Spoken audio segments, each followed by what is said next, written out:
లేనప్పుడు ఒక నెల రోజులు వానలు లేకుండా ఇప్పుడు మిరప చేనుకి ఏమన్నారు మీరు నీళ్ళు తడి కట్టాలి లేకపోతే చచ్చిపోతాయి అన్నారు. ఇది వారం రోజులు కాదు 15 రోజులు నెల రోజులు లేకపోయినా ఏం కాదు.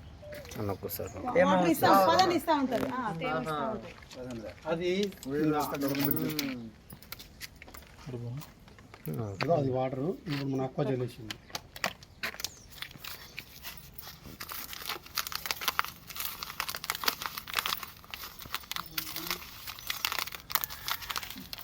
ఇప్పుడు సేమ్ వాటర్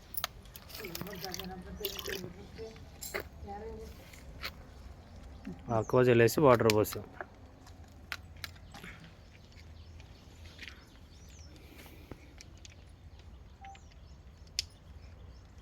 ఇదే మనం ఇంకా చూపించింది గమనించారా? అదే మనకు వర్షాలు ఎక్కువైంది అనుకో మన పొలాలు ఊటులు వేసిపోతాయి, పొలాలు చనిపోతాయి అన్నట్టు. ఇది ఉంటే వాటర్ అనేది సేవ్ చేసుకుంటుంది. మళ్ళీ నీ ఎంత చేసినా ఏం చేసినా మళ్ళీ ఒక వారం 15 రోజులు వర్షం పడకపోయినా ఇవి ఉన్నాయి వాటర్, ఆ వాటర్ అప్పుడు యూజ్ చేస్తుంది పడుకోండి. ఇది అదే మనం నలుగురికి మంచిగా చేస్తున్నాం. చెట్టు ఉంటే ఉంటుందా? ఎన్ని నీళ్ళు నిల్వ చెట్టు చచ్చిపోతుంది, ఏర్లు కూలిపోతుంది, చనిపోతుంది. లాసే కదా రైతు, లాసే. దానికోసం ఎకరా పొలానికి వస్తుంది. ఈ ఎకరా పొలానికి నువ్వు ఇంకా 6 నెలల దాకా 6 నెలల దాకా పనిచేస్తుంది. నీళ్ళు కూడా ఆదా అవుతాయి. చాలా మస్తు కామ్ కరే, చాలా మస్తు కామ్ కరే. దేనికైనా కాకపోతే మనం వేసుకునే ముందు వేసుకుంటే సరిపోద్ది. బ్యాలెన్సింగ్ చేసిద్ది అన్నట్టు. ఎండాకాలంలో అయినా సరే, వర్షాకాలం ఎక్కువ వర్షం వచ్చినా ఇప్పుడు మనం అంతా ఊట్లు వేసిపోతాయి పొలాలు.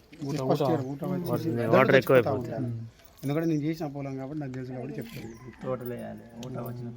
అక్కడ చూడు ఎంత నీళ్ళు పోసినా చూడు ఆ వాటర్ చూడు అంత ఉంది.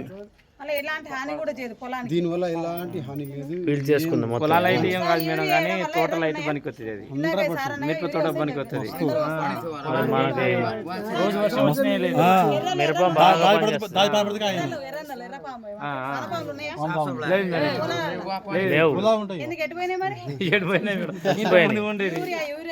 మనం యూరియా వాడి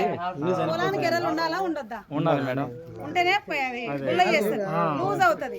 లూజ్ అయితేనే చెట్టు వేరు లోపలికి వస్తాయి. కలం మందు కొడతారు, యూరియా చల్లుతారు, దాని వల్ల పోయింది మేడం. ये वाड़खलन देखो मस्त काम करते टमक हो चुका है। ज्यादा नहीं खाना, एक एक खाना देखो वो ये